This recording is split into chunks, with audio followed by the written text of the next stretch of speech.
Hello there. Many thanks for joining us on our discussion program focused live on OGTV.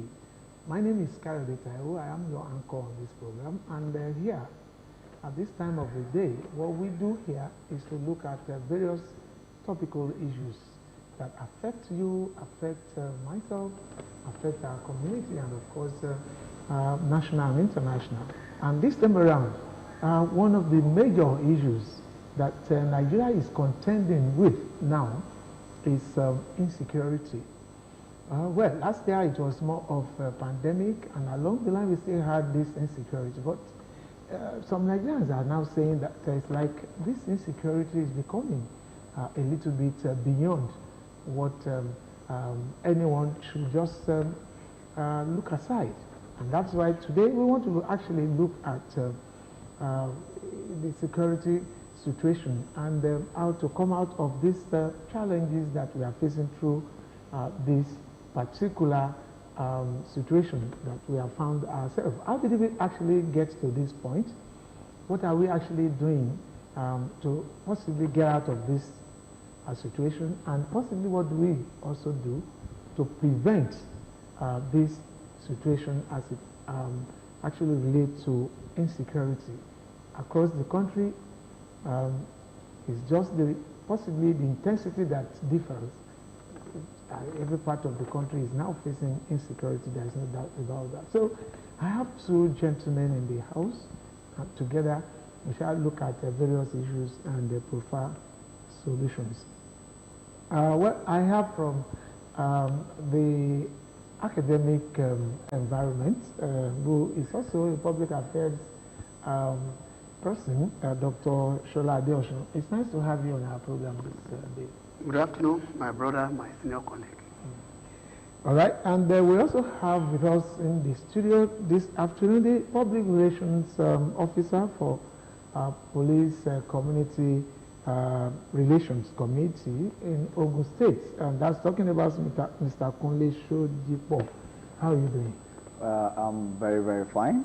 It's nice to be here once again, and I'm sure we're going to have a lovely time here. All right. Yes, that sounds reassuring. All right. Now, and of course, I will be kick-starting this discussion from your end as the Public Relations Officer of Police Community Relations Committee. In your own assessment, perhaps we shall be using Ogun State as our area of focus at this beginning. How will you describe the security situation? Has it actually gotten to what we can call alarming state? Well, thank you very much. Let me start by correcting, I'm the PRO for PCRC Southwest. Oh, okay. Southwest. I used to be for Ogun State. All right. So I covered the 6 states. 6 states of Southwest. Namely Ogun, Lagos, Oyo, Osun, Ekiti, and Ondo. Oh, okay. Well, let me, in response to that question, well, I wouldn't say it has gotten so bad, especially in this part of the country. But we don't have to wait until it gets so bad. Okay. Here, and when we're talking about security situations, we look at, okay, are we talking of external security or internal? Now, we have to look at it on both sides. If we're talking about the internal security, we are talking about what happens within the country. Okay. Do we have anything threatening our security internally presently? And the answer is yes. We have issues of kidnappings. We have so many other, which everybody knows. People are aware of these things. They are no longer issues that we can hide from ourselves. Then we now ask ourselves questions that what has taken us to this level? Yeah. How do we find ourselves at this level? And we all know that when it comes to internal security, we are talking about it's the responsibility of the Nigerian police to take charge. And also we have other sister security agencies who works with the Nigerian police to look at that. So I would say presently, if I want to look at Ogun State, for instance, it is not that bad. But if we begin to go outside Ogun State, then we have to be very, very optimistic. We have to be very sincere with ourselves that it is not encouraging. But I know our security agencies, especially the Nigerian Police Force, they are doing a lot of wonderful works. Despite the fact that the situation is so challenging, these officers and men, despite the inadequacies in talking about tools and machineries to work with, poor working conditions, they kept on showing that they are patriotic Nigerians, and they kept on putting the interest of the Federal Republic of Nigeria as far as #1 on the list, despite attempts by unscrupulous elements who have personal interest. Because what has taken us to this point now, it's something that I would say some people somewhere they are the one behind the situation we have found ourselves. Maybe people who felt the disgruntled ones, trying to look at how to satisfy their political gains and their political dreams, aims, and aspirations. But I want to assure us that the situation is not bad. We only need to do some readjustments to get it right. Okay, we need some readjustment. Dr. Adeosun, that's the submission of the PCRC Southwest PRO. He said the situation is not that bad. You agree with this? And if you don't agree, perhaps what are the contending issues that you have against his submission? Well, are we aligned with his position on the security situation, especially in the Southwest? And the Southwest we're talking about still have a category. So we look at it within the Lagos, Ogun, and probably Oyo State and some part of Osun State. We agree with him 100% that at least the security situation is still under control of the law enforcement agencies. But when we look at the far side of our Ondo State and some part of Ekiti that share boundary with our brother across the River Niger. So I begin to see security situation look like an infectious disease. Yes, that because of the rate at which it's taking place in the north, is affecting these two states I mentioned, that is some part of Ondo State and Ekiti State. So, but in spite of that, I will still give it to the law enforcement, especially the police, because there are a lot of issues that we need to look at, considering the situation of security in the Southwest. Actually, one is expecting that the security situation will have worsened in the Southwest, considering the fact that Lagos is strategic to the nation, to these the West Africa, even to Africa as a whole. But in spite of the situation, the police, having passed through the answers and whatever, and then looking at the decay in the police in terms of the condition of service, in terms of the tools and whatever they need to work with, in terms of trying to conform with the contemporary best practices at the global level, in terms of the welfare of the police particularly, and in terms of the remuneration, I can say that to a certain extent, they are going beyond what we even expect from them in this situation. So I'm not a policeman, but as a Nigerian, I know if you tie a dog down or a monkey down, that don't move beyond this level, and you didn't provide food, if care is not taken, we'll see another thing happening. But with the situation Nigerian police found themselves, at least in the Southwest for now, especially, except the core side of the two states I've just mentioned, I want to give it to them that we have been expecting that the situation will have gone beyond control. But as it is now, I think, I don't know the miracle or the magic that has taken them to this extent, as a matter of fact. All right. Now, not until recently, it used to be the Niger Delta militants. Then later we had this Boko Haram coming up. Then much later we started having bandits. But some people who have been following Nigeria's developmental activities in the past will tell you that all of these things look alien to the Nigerians we know, because you can travel to any part of Nigeria in those days, without even knowing anybody, and you'll be at peace with yourself. What do you think has actually triggered this kind of reaction, particularly from our youths? Some will tell you they are agitating for this, they are doing for that. But when you are agitating for something and you kept on destroying, you kept on killing and making, what actually do you think triggered this kind of reactions from Nigerian youth? One, the leadership problem. Okay. That has suddenly removed the concept of patriotism. How do you mean? In the past, all we know is that I pledged to Nigeria, my country, Yes. to be faithful, loyal, And all this. to serve with all My strength. and on like that. Not by what we pronounce at that particular time, but what we believe in and what we feel happens to be the right Okay. between the leaders and the followers.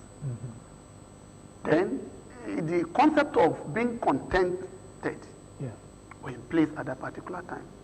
We believe that the Bible says, give us these days our daily bread. And at the same time, move further to say that I shall provide for you at the point of your need. And so, and when you look at it very well, you discover that when it gets to a point when you feel that your prayer have not been answered, you have been denied by this, you have been denied by that, then there's no way. You discover that something will happen, and what you need at that particular time shall equally be provided for. That is going by the word of God.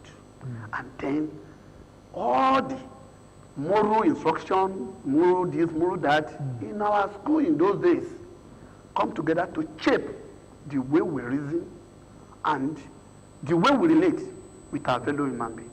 At a point, the leaders were the first to disappoint the country we call Nigeria. We are in surplus, as a matter of fact, but yet we are lagging. And it will be surprising that we are in the midst of surplus, yet we are still saying that we don't have this, we don't have that. The leaders in those days would not just assume position of authority. Before they come, they will have worked in one place, they will have done this, they will have done that. At a point they say, I want to come and serve my nation, so that I will improve on the good name, the reputation, the good image, the family I am coming from. I want to improve on that, or even go beyond that, or if I can't go beyond that, I want to maintain it. So that when I leave, the generation that call me, especially my own children too, will have one or two things to say about me. That there is nothing we want in this country that we cannot get. If we believe that you, as my brother, you are entitled to your right. I'm entitled to my right. And God has deposited natural resources that he feels that if they are equitably shared with the right managers, that is leader this time around, it is enough, even more than enough. At a point we begin to have different category of leaders who believe that give us these days our daily bread is wrong. That whatever we need right from today, then in 100 years time we should start acquiring it right from now. And because of that, we begin to embezzle money, mismanaging resources, maltreating human beings, and principle of equality were nowhere to be found. And at that particular time, when we begin to acquire wealth that we cannot spend, our children cannot spend, the generation of one cannot spend, it's like what God has deposited in the circulation that will manage or is enough for us for 1 year. Suddenly, we just remove it. Some people have under 2 months. And because of that, the system could no longer work. And at that point, people that are entitled to this and that, they couldn't get it any longer. The leaders keep amassing wealth. The followers were folding their arms, looking here and there, being obedient servants. At a point when they discovered that faith without food is nothing, they now say, okay, well, we have to do what our leaders are doing. And at this point in time, doing it now means that is either you go there as a son of somebody who has already made name, and you need to be baptized based on the fact that you are from that family who have contributed in one way or the other, either positive or negative. Then if you don't have name, that brand is unknown in the political terrain, then you have to come in as a tool.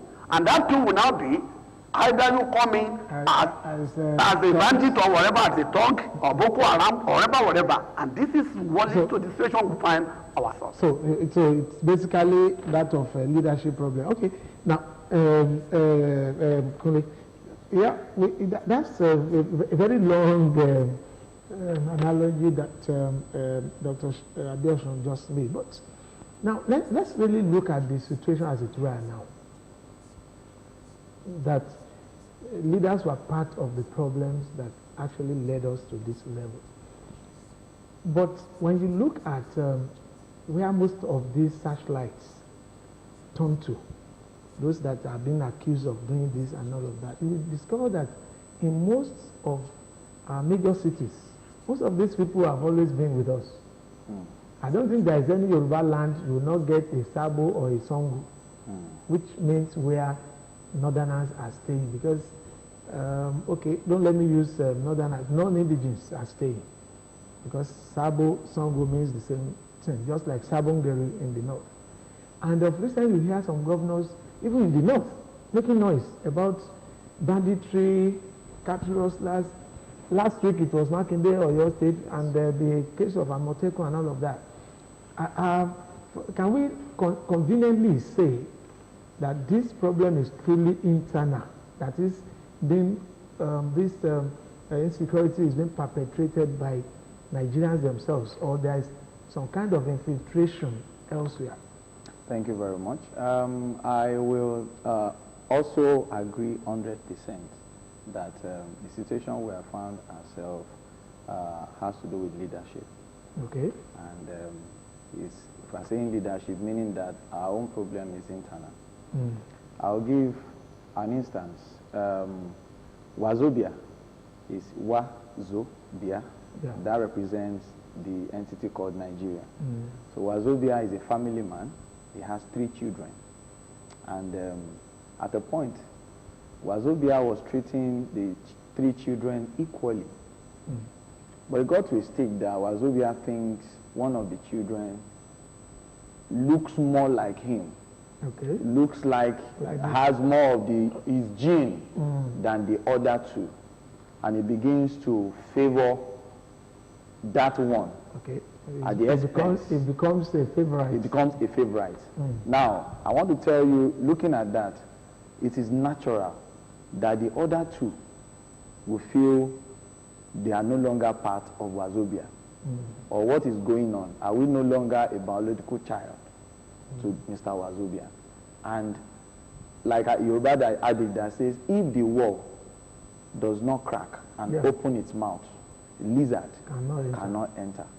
So lizard might be a stranger, but once the wall cracks and the mouth, there is a way for a stranger to come in. That means you look at the real cause of that thing, which is the wall itself. Okay. Are you getting me now? What is going on in Nigeria now has started from our leaders. They became so selfish, self-centered, and just like he has said, they want to prepare for 100 years, personal interest at the expense of the people they are meant to govern. Now, you said if we go to the north, there are the Hausas, the Fulanis, they have been staying with us, they have been with us. At that point, when those who founded Nigeria, when those who were leading us were true patriots, people who were actually dedicated to one Nigeria. People like Tafawa Balewa, people like Nnamdi Azikiwe, people like Chief Obafemi Awolowo. When you look at their legacies, look at their policies, those policies were geared towards a one Nigeria. At that point, when they want to do anything, they consider it on the regional settings.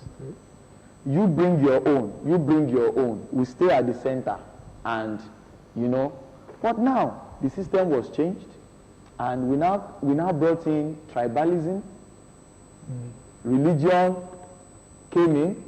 Now in Nigeria, what our leaders used to tear us apart now is number one, religion. Before we now go to where you come from and all that, and we as followers, we fell for it. Innocently. People who have gone to school, who have struggled, somebody whose parents has gone to collect cooperative and loans, and the guy has graduated now, and by the time he's applying for a job, he won't get it because the position does not favor where he comes from. We don't consider the material. We don't look at what the person has got to offer, but we want to look at where the person is coming from. And that is why we are in the situation we are now. Presently, Nigerian youth, 100%, or let me say majorly, relies on white-collar jobs. Not like in those days when we have different vocations. Where you have a lot of things. Like then, how many people are even looking for a job? The companies will come and stay at Afro Grammar School. Like my mother told me, by the time you are graduating, you see about 10 companies lining up. They want to employ you because they are looking for manpower. Because most Nigerian youth then, they are either at their farms or engaging in one other business or the other. Now, how many of us now wants to be bricklayers? How many Nigerian youth wants to do POP? How many of them? But most of them now, they don't even stay. What they want to do is make quick money, because the fancy thing as shown by Nigerian leaders now is get money quick. When you see a son of an honorable driving a car worth 50 million naira, then the other guys will think that they can also go and do some things and meet up at that level. So I want to tell us, we should not we know the external world, they have their own part, but we should not ascribe the blame. We should not push the blame. It is, I don't see anything external. Like you said at some point, we were talking about Niger Delta. Now, Boko Haram. Now, if you look at the trend, when we were talking about Niger Delta, who was the president? Where the person who was leading the country came from that region. Now, when we started talking about Boko Haram, look at where those leading us came from. You see that each region, one way or the other, is trying to use the same system that the other region has used to also get something for themselves. So I want to tell us that we are the ones behind all these things going on. All these things gives them, our leaders, the avenue to appropriate huge sum of money. Because how can you tell me the auditor that go and audit what was spent to procure security gadgets? So this is what is going on. We have internal problem, and until we now repent or we call ourselves to order, because if we allow this internal issue to degenerate, I pray external forces will not come in. That is the position we have found ourselves right now. Okay. Now, not long ago, the Southwest governors came together and they decided to bring up security outfits to address some of these, the pockets of, because kidnapping is becoming very rampant. Very lucrative. Okay, because of what they get and all of that. And the Southwest governors are now putting together a security outfit that will cut across the whole of Southwest. And already, last week we learned they were somewhere to go and route bandits from the particular forest. But we started hearing from the same Southwest that the people are becoming high-handed. Now, if you put all these together, we want to get bandits or criminals out of their hideouts, and we are also talking about high-handedness. Is community policing the way out of all of this? Yes, I want to assure us, and I want to repeat it, I want to state it categorically, that community policing is the way out. The challenge that we currently face is still this same issue that I mentioned now. The process. Okay. Amotekun started from the state of Osun. And the DG of Amotekun was painstakingly chosen after deep thinking, deep consultation with stakeholders, and in the person of the chairman PCRC in Osun State, Comrade Amitolu Shitu. Okay. He passed through rigorous processes, questioning before he emerged the DG Amotekun. And since he came on board, go and research. Have you heard anything negative about Amotekun in Osun State? No.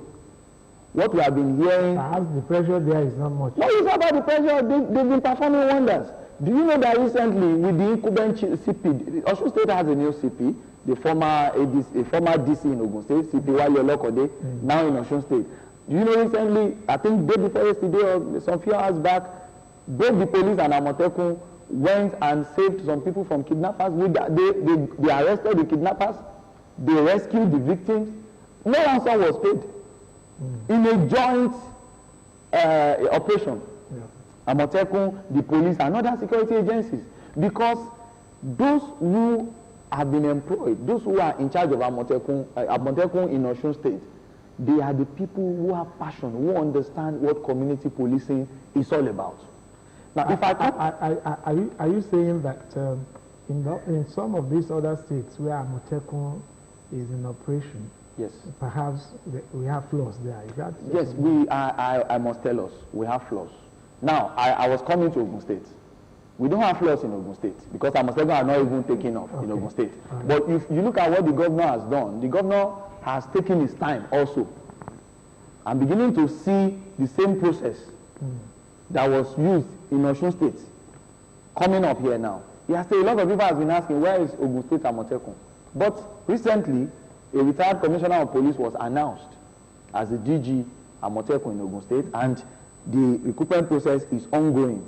So what I can say now, that in Ogun State, we should ensure that we do not politicize the process. The process of Amotekun. Okay, we will come back. We have to take this short break. It's still Focus Live, and we are still looking at security issues and providing solutions to the internal insecurity that we are faced with in this country. So we take this short break. We'll be back, and we'll continue. My guests will still be in the house. Don't go away.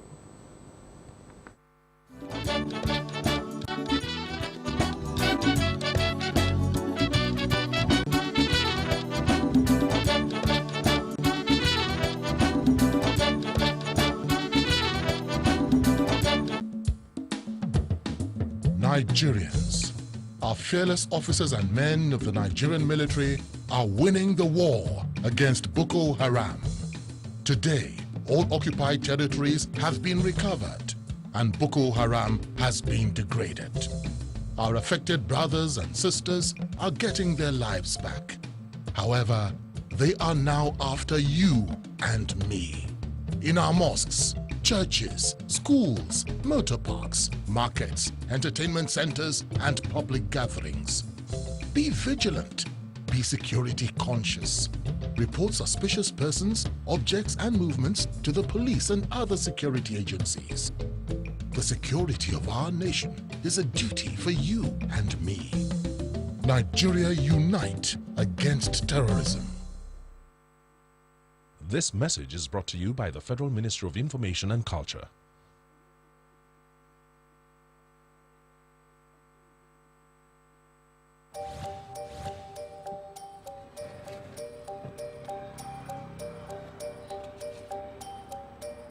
I just want your papers, please. Sir.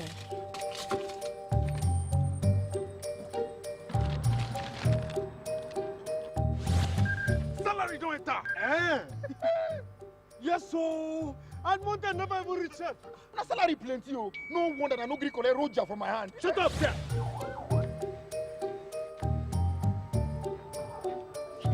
I'm here to bail my younger brother.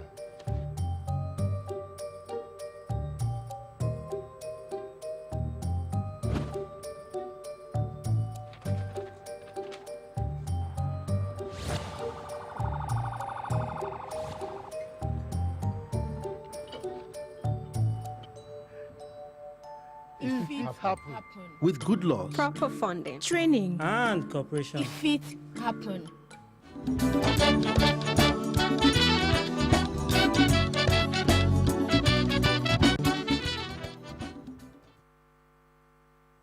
Welcome back. It's still Focus Live, and my guests are still in the house. Mr. Kunle Shodipo and Dr. Shola Adeosun. We have been looking at issues relating to insecurity around us and within our nation.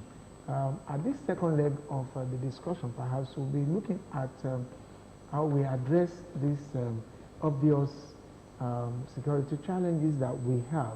And you will also be privileged to call, to make your contribution on the program. The phone line will soon be on the screen, so you can call us and express your opinions or suggestions, or possibly you want to ask my guests some questions. You will be welcome. All right, Doctor, now let me, when you come to this side, there's no way we'll talk about internal security without talking about border control. We have heard so many times where people will say that foreigners have been using some of our borderline. Even in Ogun State here, some few days ago, some KBSC, some monarchs, came up with a letter of protest to report the fact that some people from across the border have been coming in. The same thing happened somewhere in Okeogun. We also had some around the Kwara, but people have been coming from that borderline. Is that not an indication that our border is also a major platform for this intrusion by some of these bandits that come across the country? And what do we do to improve this security across, along our borderlines? Thank you. My brother had already helped by placing this discussion two ways, internal than the external. Okay. We'll start by looking at the external one from the far north, the border from Republic of Niger and the other border through the north. Okay. There was a time that the Sambisa forests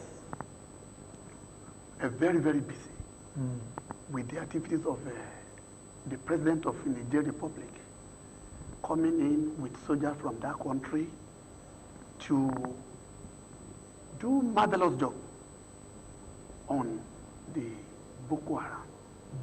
And we begin to ask questions. If somebody can come from another country, Niger Republic, that share border with us in Nigeria, and they can identify the hideout of all these people and can go straight and control or checkmate them at that particular time. What happened to us in this country?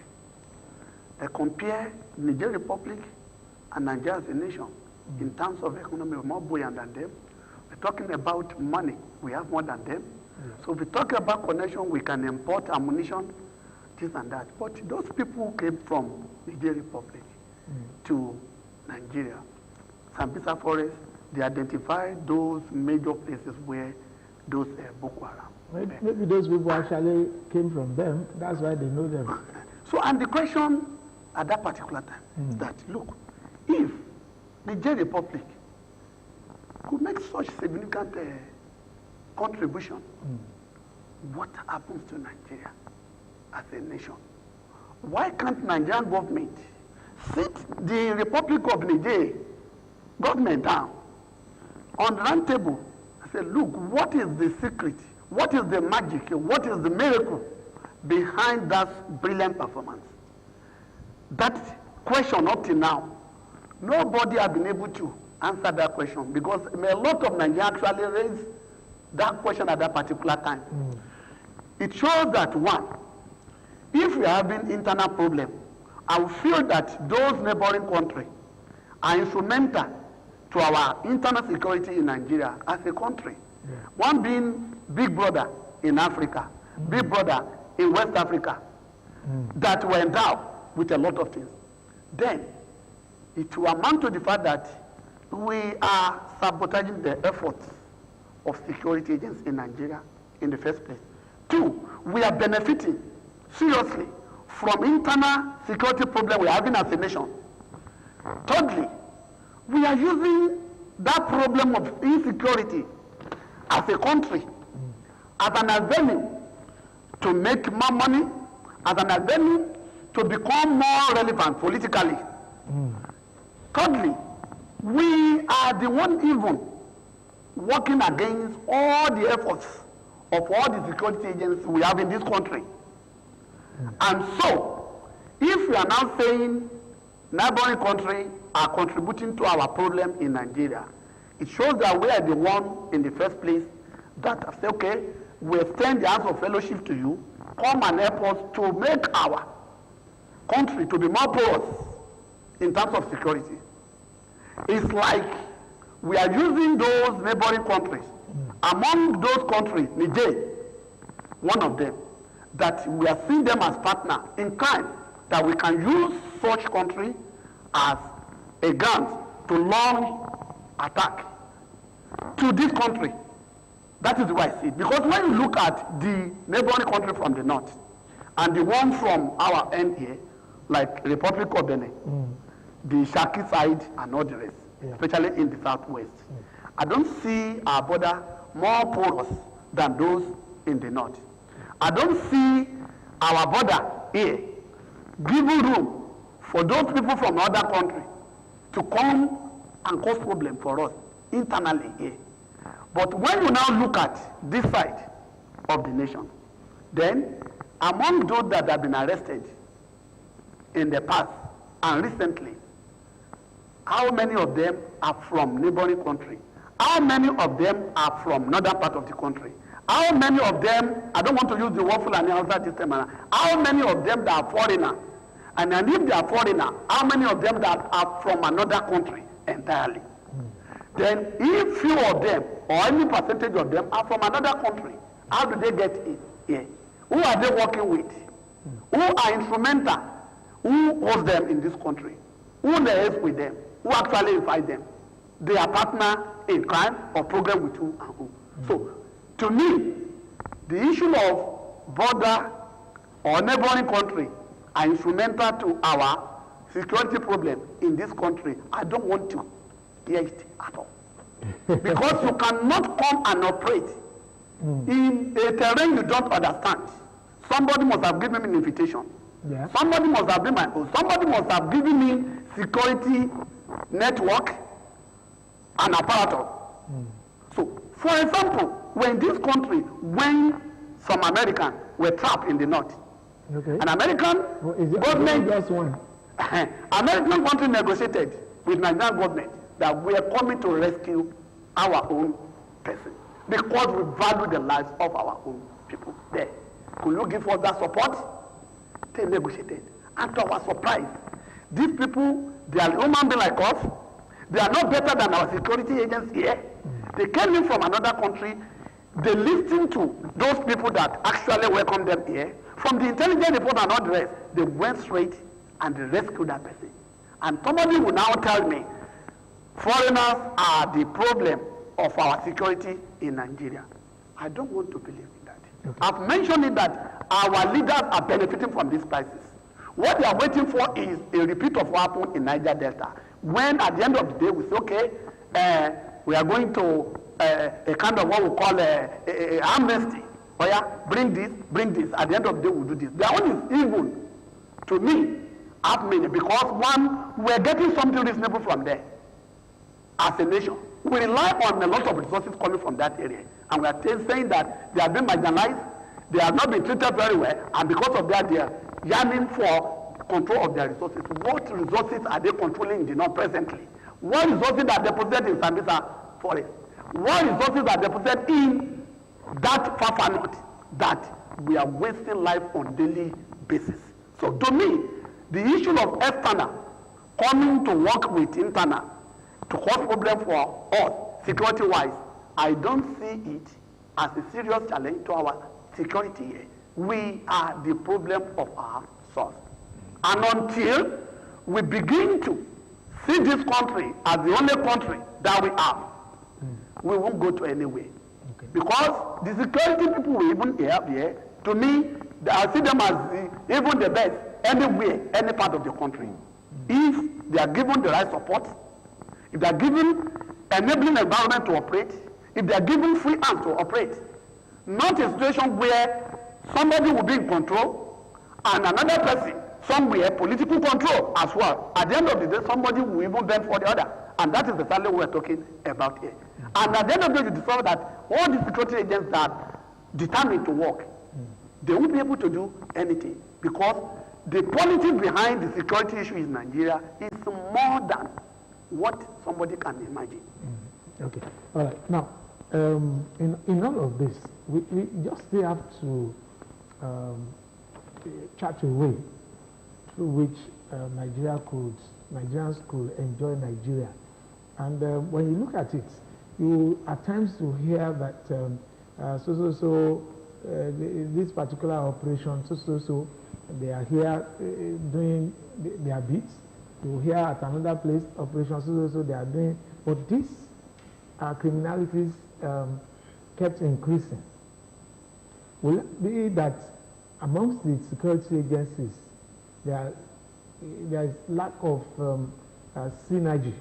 Because you read, we do have reports of Operation Lafia Doli, the NAF section of it, Air Force. They would say they bombarded Sambisa Forest, destroyed this, destroyed that. Even yesterday, we heard that they destroyed some gun boats, gun vehicles and all of that. But at the end, you just the following day or thereabout, you hear that these same people are also still kidnapping and killing. Could it be that the security agencies in Nigeria are not actually harmonizing their intelligence report for them to have a very solid routing of these people? Well, thank you very much, sir. I would say no. The security agencies have their facts. They have their reports. They are doing their work. Okay. But no matter how good you think you are, if you are the best chartered accountant and you work in the midst of corrupt people and you don't have the control, you are just wasting your time. If you like, do the account perfectly. Once you are gone, the account will be rearranged. Are you getting me? Let me tell us, I think we're looking at, okay, fine. What is the way forward? I think that is what we're looking at. Yeah, what is the way forward? Number one, sir, political will. Okay, maybe you want to say something further on that. What I mean by political will is this. We need leaders who really want progress for Nigeria. We need leaders who are sincere. We need leaders who are selfless. Once we have that political will, that will then take us to the issue of building strong institutions. Strong and independent institutions.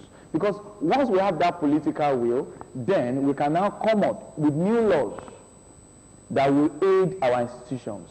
Then you will now see, you now begin to ask yourself, are we sure, are these the same Nigerian police and Air Force and military that we used to know? Or have we gone to manufacture new set of human beings and we now put uniform on them? Because the question is, most of officers and men of Nigerian police will go for foreign missions. Yeah. And they will perform wonderfully well. They give them laurels. Yes. Yeah. But when they get to Nigeria, you see the reverse. Because it's not as if the man does not want to work. The man wants to work. But when he gets to a certain point, the man sees some signals. And he thinks, at this point, I have to be careful. Because I also have wife, I have kids at home, and I have family who are looking up to me. So that's why when I see Nigerians talk, and we begin to bombard or say our police or our military or our these are not doing well. In fact, some of us will sit in the comfort of our room and will begin to lambast the Nigerian army, lambast the DSS, do this and do that. And we have forgotten that most of us civilians played a huge, we still continue to play it. When 23-22 comes now, you will see a lot of people who went out for the NSAS protest, who says, end police brutality, end bad leadership in Nigeria. Let them start distributing Congos of rice. This same set of people would have forgotten that, okay, now is an opportunity has presented itself for us to change the system by coming out once. If it is Mr. Mulero, I don't care where he comes from. Whether he's a Muslim or a Christian, does not matter. If Mr. Mulero will give us, will take us to the new Nigeria, if he does not have money, it does not matter. Once he meets other criteria, let us vote for him massively. Like we did during the time of NKO. Then we make progress. But unfortunately, these same youths will go and collect 1 Congo of rice, we collect money. We even go and work as thugs for these people. So some of these Nigerian youths may not agree with you on that.